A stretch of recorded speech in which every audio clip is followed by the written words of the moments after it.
നേതാക്കന്മാരുടെ കൂടുമാറ്റം തുടരുകയാണ്. ഇക്കുറി CPI നേതാവ് BJPയിലേക്കല്ല, കോൺഗ്രസിലേക്കാണ് പോയത്. BJPയിലേക്ക് പോയില്ലല്ലോ, പാർട്ടി മാറിയെങ്കിലും CPIയുടെ അഭിമാനം രക്ഷിച്ചു. CPI പത്തനംതിട്ട മണ്ഡലം സെക്രട്ടറി അബ്ദുൾ ഷുക്കൂർ കോൺഗ്രസിലേക്ക് പോയതുകൊണ്ട് സൈബർ ഇടങ്ങളിലോ പാർട്ടി കേന്ദ്രങ്ങളിലോ മറ്റു മാധ്യമങ്ങളിലോ വലിയ ചർച്ചയൊന്നും വന്നില്ല. അതേസമയം BJPയിലോട്ടായിരുന്നു കൂടുമാറ്റമെങ്കിൽ എന്തെല്ലാം പുകിലുണ്ടാകുമായിരുന്നു.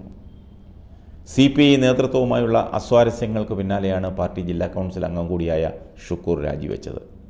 ഷുക്കൂറിന് LDFിൻ്റെ തെരഞ്ഞെടുപ്പ് ചുമതല നൽകിയിരുന്നു. CPI വിട്ട ഷുക്കൂർ കോൺഗ്രസ് അംഗത്വം സ്വീകരിച്ചു.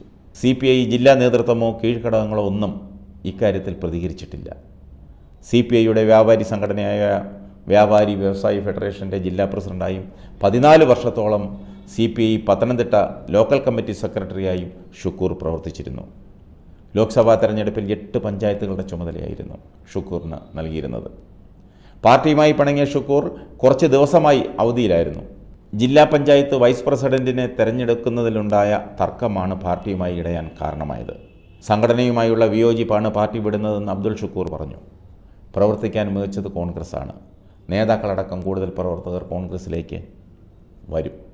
പത്തനംതിട്ട ലോക്സഭാ മണ്ഡലത്തിൽ UDF സ്ഥാനാർത്ഥി ആൻ്റണി വലിയ വിജയം നേടുമെന്നും ഷുക്കൂർ വ്യക്തമാക്കി. BJPയിൽ പോകുന്നവർ മുഖസ്തുതിക്ക് BJP സ്ഥാനാർത്ഥി വലിയ ഭൂരിപക്ഷത്തിൽ വിജയിക്കുമെന്ന് തള്ളുന്നത് പോലെയല്ല ഷുക്കൂർ പറഞ്ഞത്. ഷുക്കൂറിനെ പോലെയുള്ള ഒരാൾക്ക് മണ്ഡലത്തിൻ്റെ പൾസറിയാം. താഴെത്തട്ടിൽ പ്രവർത്തിച്ച് പരിചയമുണ്ട്. ഒരു കമ്മ്യൂണിസ്റ്റുകാരന് തെരഞ്ഞെടുപ്പ് പ്രവർത്തനത്തെക്കുറിച്ച് പറഞ്ഞു കൊടുക്കണ്ടല്ലോ. ഷുക്കൂർ പാർട്ടി വിട്ടത് CPIക്കൊരു ക്ഷീണം തന്നെയാണ്. പണ്ടേ ദുർബല, പിന്നെ ഗർഭിണിയുമെന്ന് പറയുന്നത് പോലെയാണ് CPI.